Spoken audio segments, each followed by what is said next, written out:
Height నగర్ Congress party division incharge Gurram Srinivas Reddy ఈ రోజు విలేకరుల సమావేశం నిర్వహించడం జరిగింది. ఈ సందర్భంగా ఆయన మాట్లాడుతూ అకారణంగా తనపై పోలీసులు కేసు నమోదు చేశారని, ఎటువంటి కారణం లేకుండా అధికార పార్టీ అండదండలతో పోలీసులు కేసు నమోదు చేయడం భావ్యం కాదని ఈ సందర్భంగా ఆయన తెలిపారు. ప్రజా వ్యవస్థను కాపాడే పోలీసులే ఇలా అక్రమ కేసులు బనాయిస్తే ఎలా అని వాపోయారు. నేను ఎటువంటి తప్పు చేయకుండా నన్ను అధికార పార్టీ వాళ్ళు కావాలని ఇలా చేశారని, ఎటువంటి ఆధారాలు లేకుండా పోలీసులు కూడా కేసులు ఎలా నమోదు చేశారని ఈ సందర్భంగా తెలిపారు. అధికార పార్టీ అండదండలతో పోలీసులు వారికి వత్తాసు పలుకుతున్నారని తెలిపారు.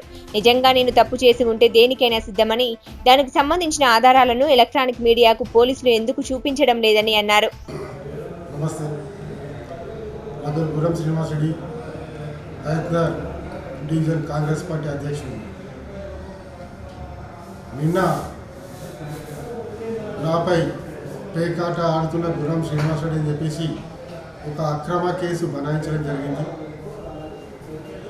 దీనికి మేము పోలీస్ మిత్రులు ఒకటే కోరుతా ఉన్నాం, మీరు ప్రింటింగ్ మీడియాకి ఏ రకంగా ఎఫ్ఐఆర్ కాపీ ఇచ్చారో ఎలక్ట్రానిక్ మీడియా కూడా మీ దగ్గర ఎవిడెన్స్ విజువల్స్ ఇవ్వాలని చెప్పేసి మేము కోరుతా ఉన్నాం.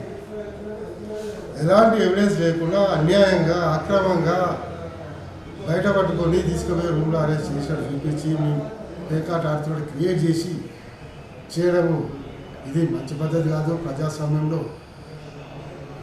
రాజకీయం అనేది రకరకాలు ఉంటుంది. ఈ రాజకీయ పార్టీ అధికారం ఉండొచ్చు, రేపు వేరే పార్టీ రావచ్చు. రాజకీయ నాయకునికి తలొగ్గి మీరు దయచేసి పనిచేయదని చెప్పేసి మీ పోలీస్ వారిని రిక్వెస్ట్ చేస్తున్నాం. గతంలో ఎలిబినగర్లో యావత్ రాజకీయ అటువంటి నాలెడ్జ్ ప్రతి నాయకునికి ప్రతి కార్యకర్తకు తెలుసు, ఈ అధికార పార్టీ నాయకుడు గతంలో కార్పొరేటర్ ఏ విధంగా ప్రాస్టిట్యూట్ కేసులు ఎక్కించాడు.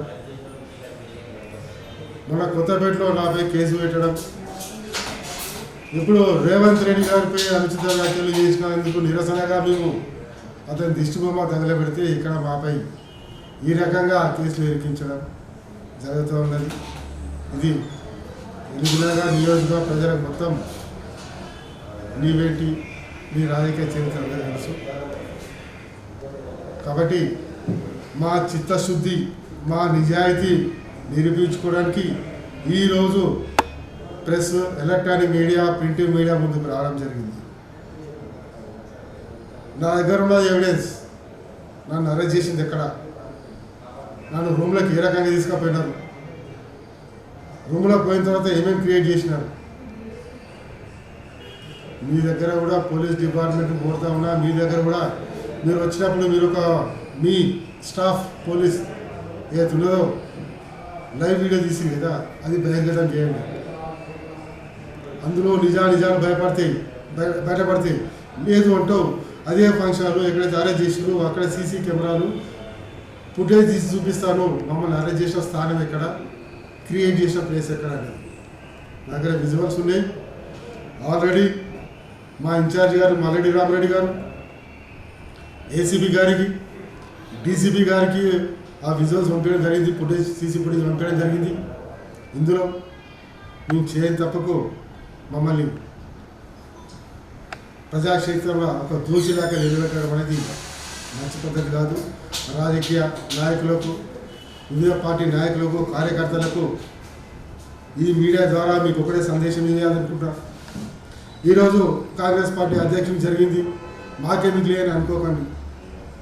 రేపు మీరు ఎదురు తిరిగితే, మీరు నిజాం కోసం పోరాటం చేస్తే రేపు మీకు ఇదే కేసు బుక్ అవుతాయి. కాబట్టి అందరం ఇలాంటి సమయం వచ్చినప్పుడు మనందరం కలిసికట్టుగా సమానంగా పోరాడాల్సిన సమయం ఇది. అంతేగాని అతను జరిగి చెప్పేసి నువ్వు సంతోషి, రేపు నీ జరిగితే నీ సంతోషాల్సి వస్తుంది. కాలం అనేది ఎవరికి చుట్టం కాదు. కాబట్టి పోలీస్ మిత్రులకు మరొకసారి రాజకీయ నాయకులకు ఒత్తిడికి లొక్కకండి. ఈ ప్రజాస్వామ్యంలో ప్రజాస్వామ్యబద్ధంగా మీరు నీతి నిజాయితీగా పనిచేయండి. మీ డ్రెస్ చూస్తే మేము సల్యూట్ చేస్తాం, మీ వ్యక్తులకు కాదు. కాబట్టి ఆ డ్రెస్ గౌరవాన్ని, పోలీస్ గౌరవాన్ని, పోలీస్ ప్రతిష్టను మీరు భంగపరిచే విధంగా ఒక ఎదుగుతున్న నాయకుడిని ఏ విధంగా తొక్కాలని చెప్పేసి రాజకీయ క్రీడలో మీరు భాగస్వామ్యం కాకండి. హైదరాబాద్ డివిజన్ ప్రజానికానికి నీ చేతులెట్టి మనవి చేస్తూ ఉన్నా, ఈ పేకాటలో నాకు సంబంధం లేదు. కేవలం కల్పితం రాజకీయ క్రీడలో భాగం యొక్క కుట్ర. ఈ కుట్రలో అధికార పార్టీ పోలీస్ వారిని వాడుకొని తప్పుడు కేసు బనాయించి ఈరోజు మమ్మల్ని కేసు బుక్ చేసి స్టేషన్ తరలించడం జరిగింది. ఇది విషయం.